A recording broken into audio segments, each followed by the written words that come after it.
1974, September 29, 1974. Kanhi sa 1974, ang akong asawa way panikingon ako sa kaning usa ka babae nga putli ug diha kaniya ang mga hiyas nga akong gipaabot, akong gipaninguha sa usa ka babae nga akong dad-on sa kadto sa Kaminyoon.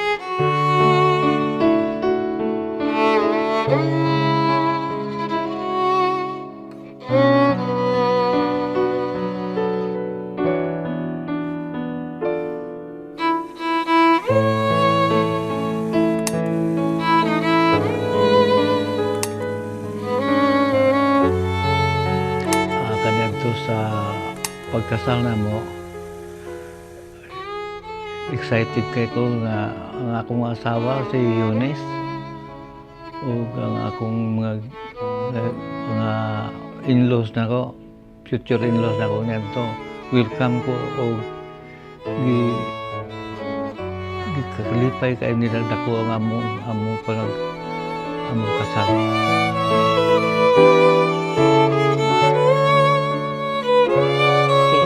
George, Orik, I'm thankful that God has chosen both of us to be together until these 50 years, and we will be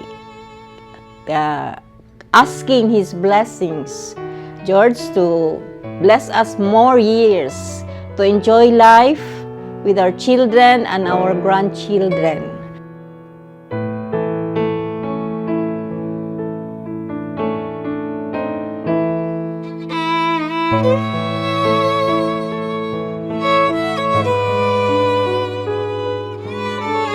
So karon nagpasalamat ta with all the celebrities, si George ug si Eunice, nakalahong tayo 50 years. Oh, patigil mo nila. Ma, Pa,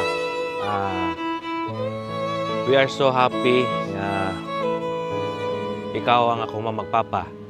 Then, thank you God for giving them to me like as my parents that guided me, and for me that I have this also beautiful family.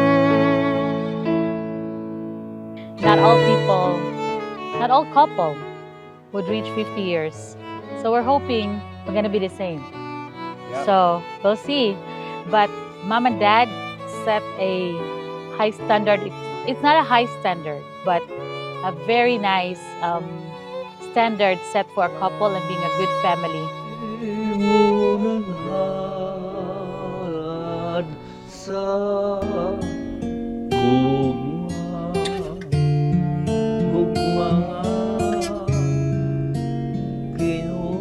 This is it. We're so blessed to have you both, and my constant prayer always is for you to live long life, a healthy and happy life. Ikaw at ako, pinagtagpo, nag-usap ang ating puso. Maunag ko nila, hiusa nila. Maunag diya sa ta sa ngalan ng Ginoo, kung ampo ta alang kanila, mula hutay sila.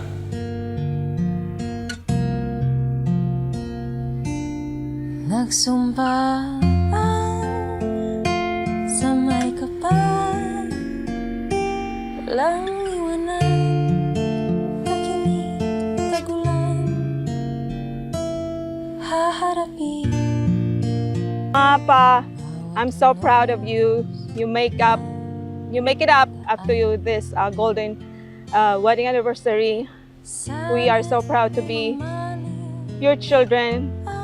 You raise up good kids, and I wish you all the best and keep the love burning. Kahirap gawin sa mundo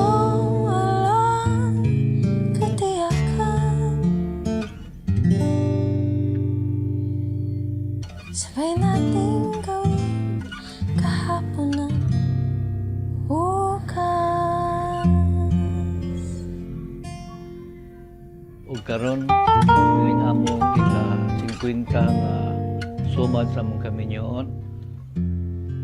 Ang akong asawa nagpabilin nga Di alam magtinud-anon sa among ipanaaran, among mga saad sa among kaminyoon. kapit puso kita